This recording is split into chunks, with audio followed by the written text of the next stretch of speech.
Good morning, children. Welcome to SMC online classes. Lesson 3 जीवों में विविधता के अंतर्गत जंतु जगत अर्थात एनिमेलिया का आज हम अध्ययन करेंगे। एनिमेलिया के वर्गीकरण को निम्न प्रकार से वर्गीकृत किया गया है। सबसे पहले इसको संघ प्रोटोजोआ, नंबर सेकंड संघ पॉरीफेरा, नंबर थर्ड संघ सीलेंट्रेटा और सीलेंट्रेटा को निडेरिया कहा जाता है। नंबर 4 संघ प्लेटीहेल्मिन्थ, नंबर 5 संघ निमेटोडा, नंबर 6 संघ एनिलिडा, नंबर 7 संघ आर्थ्रोपोडा, नंबर 8 संघ मोलस्का, नंबर 9 संघ एकाइनोडर्मेटा, नंबर 10 संघ प्रोटोकॉर्डेटा और नंबर 11 संघ कॉर्डेटा। तो एनिमेलिया के अंतर्गत हम 11 प्रकार के संघों के अध्ययन को पढ़ना है। एनिमेलिया के अंतर्गत इस वर्ग में यूकेरियोटिक, बहुकोशिक और विषमकोशी जीवों को रखा गया है। इनकी कोशिकाओं में कोशिका भित्ति नहीं पाई जाती है। ये जो जितने भी जंतु इसके अंतर्गत आते हैं उनकी कोशिकाओं में कोशिका भित्ति नहीं होती है, बल्कि क्या होती है, कोशिका झिल्ली होती है, यानी कि प्लाज्मा मेम्ब्रेन होता है। कोशिका भित्ति केवल पादपों में ही पाई जाती है। अधिकतर जंतु चलायमान होते हैं। तो एनिमेलिया में जितने भी जंतु आते हैं उनमें गतिशीलता होती है, वो चलने के योग्य होते हैं अधिकांशतः जंतु। कुछ ऐसे ही जंतु होते हैं जो चल नहीं सकते, जैसे स्पंज होता है वो स्थायी होता है, वो चल नहीं सकता, वो चिपका रहता है चट्टान से। लेकिन अधिकांश जंतु होते हैं वो चलायमान होते हैं, यानी कि उनमें गति होती है। शारीरिक संरचना एवं विभेदीकरण के आधार पर इनको निम्न प्रकार के संघों में बांटा गया है। सबसे पहले इसमें आता है संघ प्रोटोजोआ।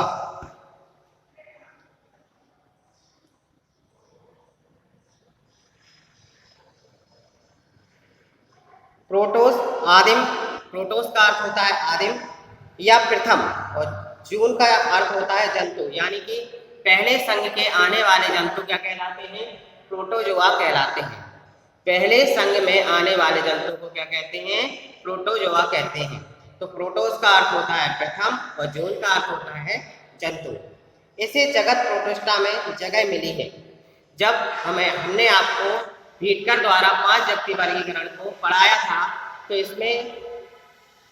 इसमें पैरामीशियम और अमीबा को जगत प्रोटिस्टा के अंतर्गत रखा गया था।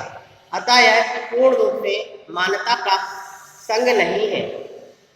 एंटोनी वॉन ल्यूवेनहॉक ने सर्वप्रथम इनका अध्ययन किया।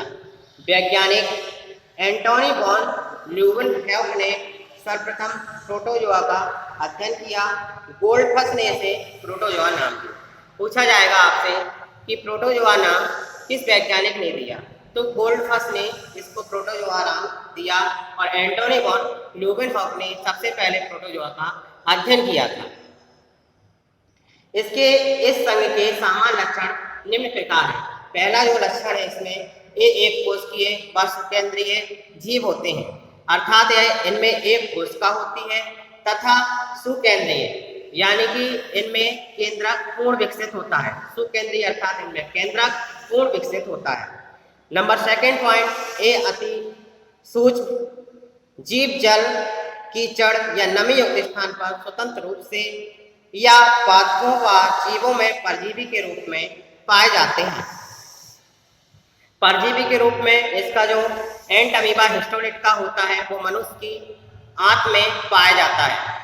एंट अमीबा जिंजीबेलिस मनुष्य के मसूड़ों में पाया जाता है।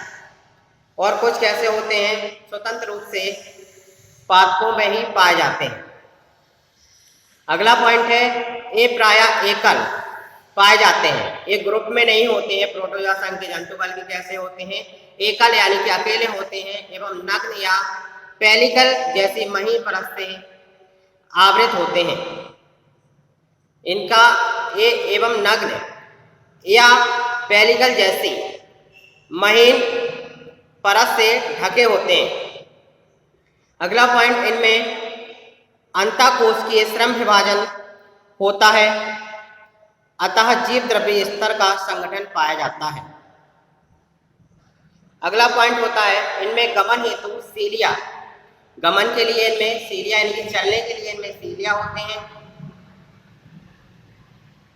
कशाभिका फ्लैजला होता है तथा फुटपाथ बेसिडोपोडिया पाए जाते हैं। जैसे कि पैरामीशियम होता है, उसमें चलने के लिए क्या होते हैं, सीलिया होते हैं। अमीबा में बेसिडोपोडिया होते हैं। इस प्रकार से इस संघ में अमीबा, पैरामीशियम, यूग्लिना जंतु आते हैं। तो पैरामीशियम में चलने के लिए गमन सीलिया होता है और अमीबा में सीडोपोडिया होता है। इस प्रकार से ये इनके गमन करने में सहायक होते हैं।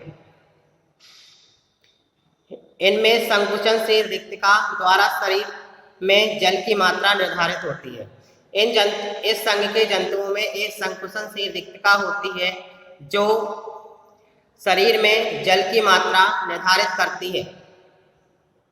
इनका पोषण प्राणिसम यानी कि होलोजोइक यानी कि क्या होता है, होलोजोइक में प्राणिसम में क्या होता है कि जैसे भी कोई भोज्य पदार्थ होता है उसको एक साथ ग्रहण कर लिया जाता है तथा उसका पाचन शरीर के अंदर ही होता है, वो कहलाता है प्राणी संपोषण।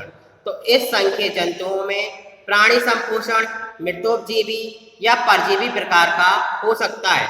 मृतोपजीवी क्या होता है, यानी कि सड़े गले वस्तुओं या सड़े गले जीवों को खाना क्या कहलाता है, मृतोपजीवी कहलाता है। परजीवी क्या कहलाता है कि जैसे कि एक जीव भोजन के लिए दूसरे जीव पर आश्रित रहता है, वो कहलाता है परजीवी। यानी कि एक जीव दूसरे जीव के शरीर में अंदर रहता है लेकिन उसको बिना नुकसान पहुंचाए उससे भोजन को प्राप्त करता है, वह कहलाता है परजीवी जीव। जैसे कि आपने देखा है कि हमारे बालों में जू पाई जाती है। जू क्या करती है, हमारे शरीर के अंदर से क्या है, खून को चूसती है और लेकिन हमें कोई नुकसान नहीं पहुंचाती है। तो ये परजीवी जीव की तरह इसमें भी वह परजीवी होता है। इसी प्रकार से इसमें भी संघ प्रोटोजोआ के जंतुओं में भी परजीवी प्रकार का पोषण होता है। इसमें श्वसन व उत्सर्जन शरीर की सतह द्वारा संपन्न होता है। शरीर की सामान्य सतह के द्वारा इसमें श्वसन और उत्सर्जन की प्रक्रिया होती है। इसमें श्वसन और उत्सर्जन के लिए कोई विशिष्ट अंग नहीं होते हैं। क्यों नहीं होते हैं, क्योंकि इसमें केवल एक कोशिका ही होती है। ये जीव जो होते हैं एक कोशिका से ही बने होते हैं, इसलिए इनमें कोई विशिष्ट अंग का निर्माण नहीं हो सकता। इसलिए इनमें इनके अंदर श्वसन और उत्सर्जन की प्रक्रिया एक सामान्य सतह के द्वारा होती है। अगला हमारा संघ है संघ पॉलीफेरा।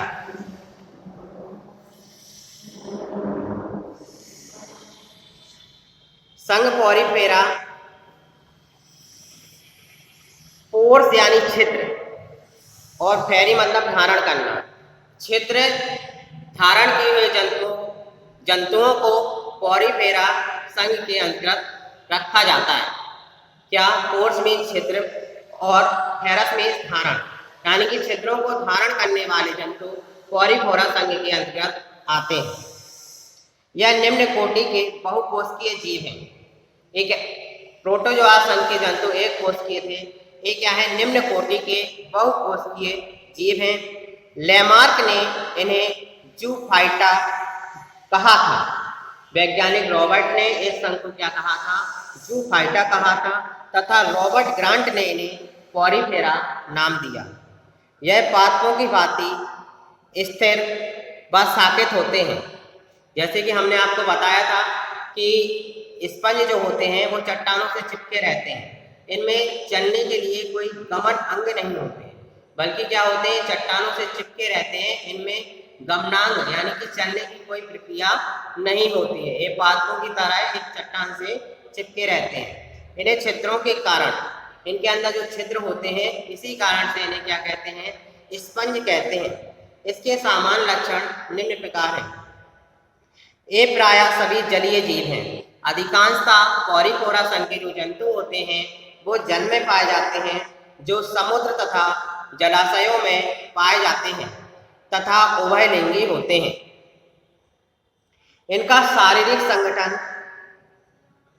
कोशिका स्तर का होता है।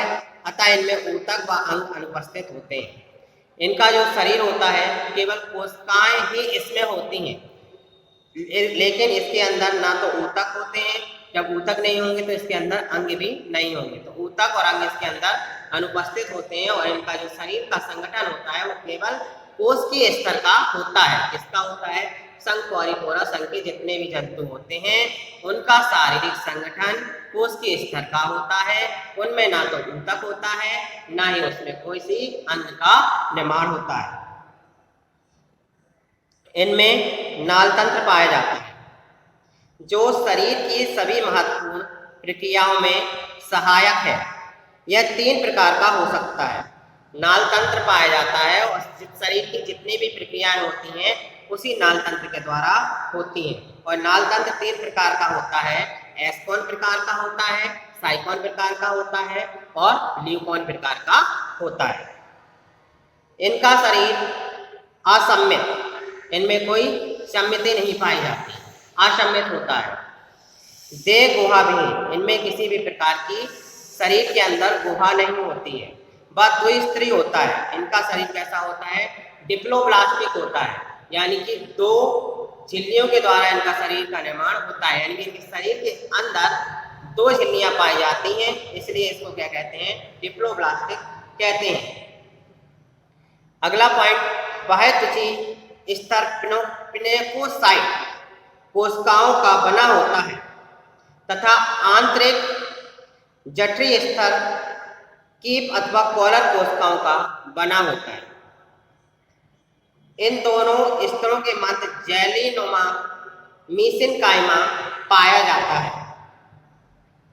अब बात करते हैं अगले पॉइंट में कि इनका अंतःकंकार कैल्शियम कार्बोनेट यानी कि CaCO3 तथा सिलिका व स्पंजिन प्रोटीन तंतुओं की कोशिकाओं का बना होता है।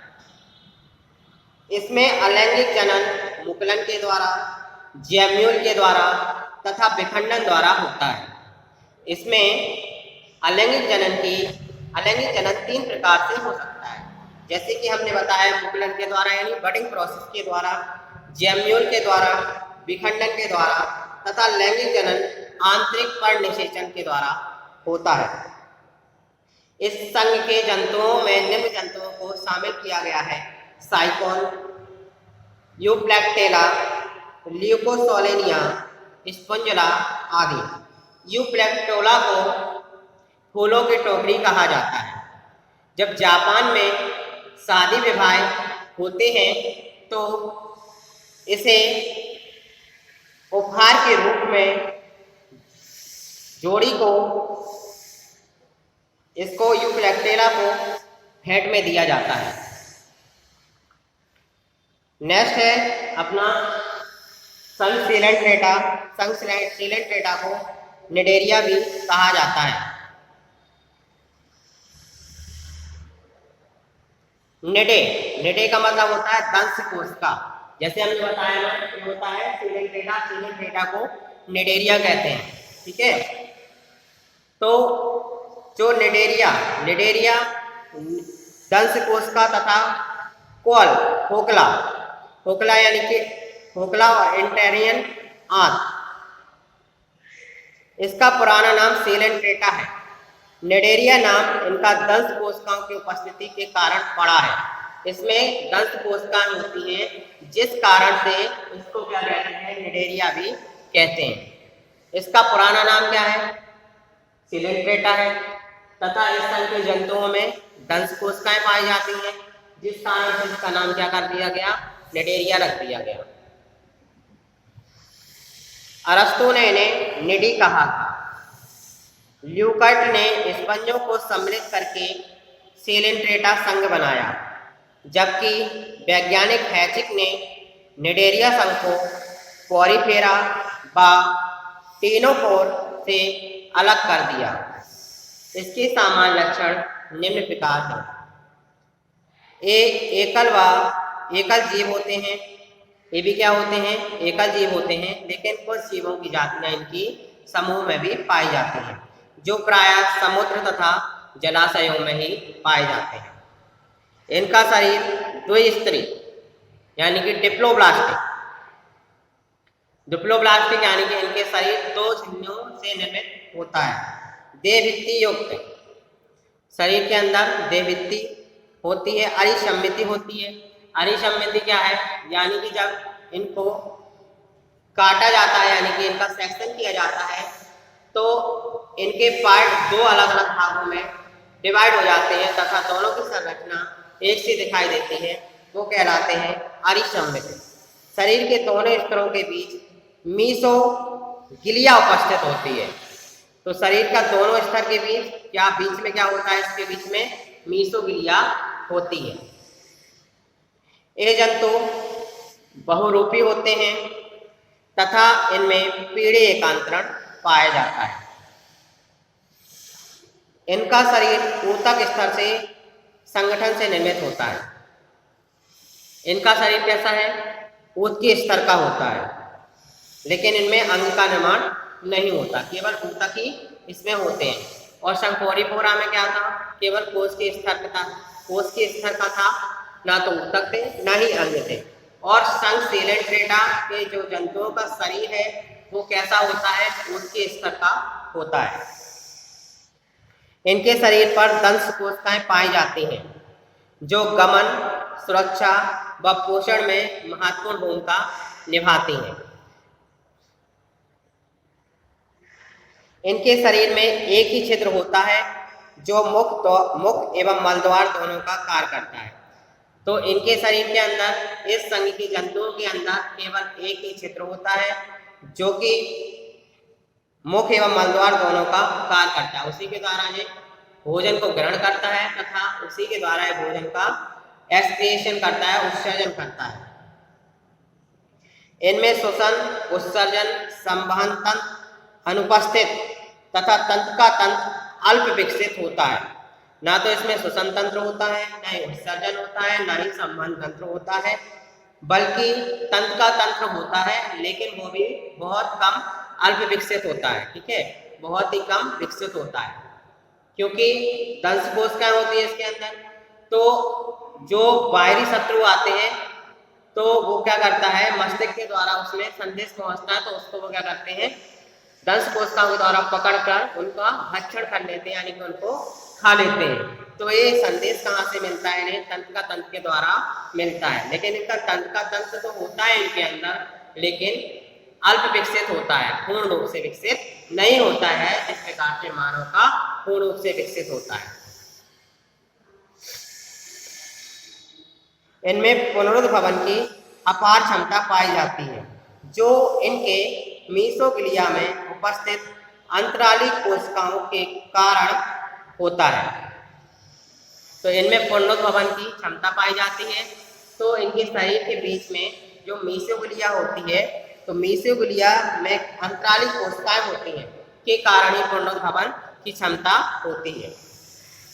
इसमें लैंगिक व अलैंगिक दोनों प्रकार का जनन होता है। अलैंगिक जनन मुख्यतः मुकुलन के द्वारा होता है। इसमें इस संघ में निम्न प्रकार के जंतु आते हैं: sea anemone, Madrepora, hydra, jellyfish, Obelia, Physalia, Pennatula आदि, जिसमें से हाइड्रा सबसे महत्वपूर्ण इस संघ का जंतु माना गया है, जो कि अधिक प्रचलित है। इसके बाद नेक्स्ट है हमारा संघ प्लैटीहेलमिन्थेस।